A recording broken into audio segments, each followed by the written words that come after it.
Hi guys, welcome back to my channel. So I've been doing videos today and I have 2 more to do. These 2 will be book reviews. They will be posted today along with the rest of them just because that's the only way to keep my sanity. So yeah, watch them out whenever you have a chance. But this one is about a book I recently read. It is called The House of My Mother by Shari Frankie. And I thought this book deserved its own review, partly because, it's so well known, and partly because it's going to take a while to kind of explain the backstory of this. So I thought it should be its own review instead of going into my mid-month wrap-up. So, Shari Frankie is the daughter of Ruby Frankie, who was a family vlogger. I don't know if you guys, some of you guys vlog, right? Like, the booktube community does vlogs and you occasionally show your kids or just family life in general. But this woman was a family vlogger, like, who vlogged day and night. Like, there was always stuff about her family on YouTube. Like, it was a whole thing. It was practically a reality show it was called 8 Passengers because it was Ruby, Frankie, her husband Kevin, and their 6 children. I didn't actually watch that particular channel myself, although I do admit to watching lots of other family vloggers. This channel didn't even come to my attention until early 2020 when the signs of real abuse started to become more obvious and people started reporting it. So commentary channels that were against family vlogging started talking about Ruby and it became a thing, kind of. But it sort of blew over when Ruby disappeared off the internet and her channel along with it until last year when trigger warning, all the trigger warnings in the world, Ruby's children were found in her friend Jody Hildebrand's house. I can't even say it. It's horrible. The abuse those kids went through was awful. And this is the story of Shari Frankie living under her mother's thumb. And just her life in general, and how everything led up to, well, authorities found in, was it 2023 or 2024? I can't even, it's been, wow. Anyway, I think it was August 2023, something like that. So, yeah. This is basically Shari's autobiography. Of her life. So she talks about growing up with them, what it was like to family vlog, and what life was like behind the scenes with her parents. And her mother was not great, obviously.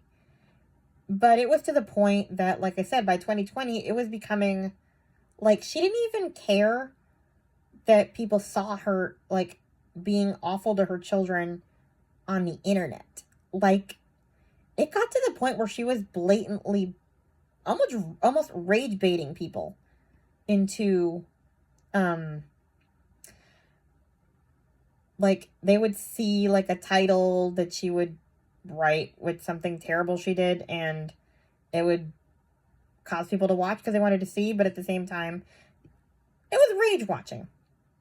So, like, the 2 biggest things were, one of the video she posted once, her little girl, her 5-year-old daughter, forgot to pack her lunch. Apparently, Ruby thinks it's very appropriate to let a 5-year-old pack her own lunch. And if she doesn't, the teacher called and said, "Can you bring little girl's lunch?" Her name is well known, but I'm keeping it out of my video. Anyway, can you bring this little girl's lunch? She forgot it.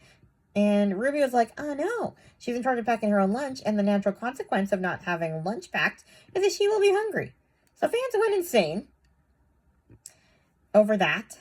That was like, and then couple of years later, she took away Christmas from her kids and told the whole internet about it because the little kids are being naughty, so they're not going to have presents. They're going to learn that Christmas is about being alive and they get to watch everyone else open presents. It was just things like that that were awful, but like at the same time, I mean, no one's taking away someone's kids for taking Christmas away. It's not nice, but I mean, you're within your rights not to give your kids presents, I guess. You're a jerk, but you can. Anyway, so yeah, we kind of hear sort of the backstory of that, how like she started out just kind of strict and how it escalated, and then she met Jody Hildebrand, and she turned into a mild monster from a mild monster to a demon. There's no other word for it. She and Jody like pretty much beat those children to get the quote unquote evil out of them. I mean, it was horrible. So, and a journal surfaced where Ruby was literally documenting this. And, eek. Like, this woman was so delusional that she thought that everything she was doing was fine and dandy, even after she got arrested. Like, it was insane, the level of narcissism this woman had, that she was right. And, yeah. So, we get to hear a lot about that, minus the kids' names, even though we kind of already know that, in Shari's book. That's kind of like the basic story. You get more details in the book of things we kind of already knew and stuff we didn't know that I'm going to leave out because, spoilers, if you're interested in reading this book. I'm just telling you kind of like the backstory that led to this, but Shari is now an advocate against family vlogging because she thinks kids deserve privacy, and she is also, she's speaking out against it, and she wanted the chance to be able to tell her own story. There's also going to be a documentary that's coming out next month. I can't remember where, on which network, but it's going to have Shari, her brother Chad, and their father in it, as well as other people, talking about the Frankie family. The father, that was another thing that kind of gets interesting. Shari chose to forgive him, but the dad left the family, which is how Jody was able to kind of infiltrate herself into it. Jody convinced him to go away for a year to work on himself and not be around the family. So he did. He was kind of not a very strong-willed man, so to speak. So he was, from what I saw in the few videos that I did see before all of it went nuts, he wasn't exactly very strong-willed, so, like, he was easy to topple. So, yeah, he was instantly in this cult and doing whatever Jody Hildebrand said, and so he pretty much left his kids to be abused by Jody and Ruby. And, like I said, Shari has forgiven him, but the fans are not so forgiving, and they hate that he didn't get prosecuted along with them, but there's really nothing illegal about leaving the family home. He didn't know it was happening, so there was nothing they could do. So you do with that what you will, but he's going to be in this documentary. And yeah, she wants a chance to tell her own narrative of it, especially because Lifetime released like the Ruby Frankie story as like a Lifetime movie without even asking her permission or giving the kids any money for it or anything. They're just like dramatizing their life for millions of fans to watch, and ugh. So yeah, I guess that's when she announced that she was writing her book. I don't know if she was already writing it before this Lifetime movie thing happened. Probably, because the book came out only a few months later. So I don't know. But yeah, she reads the audiobook. She's really good at narrating.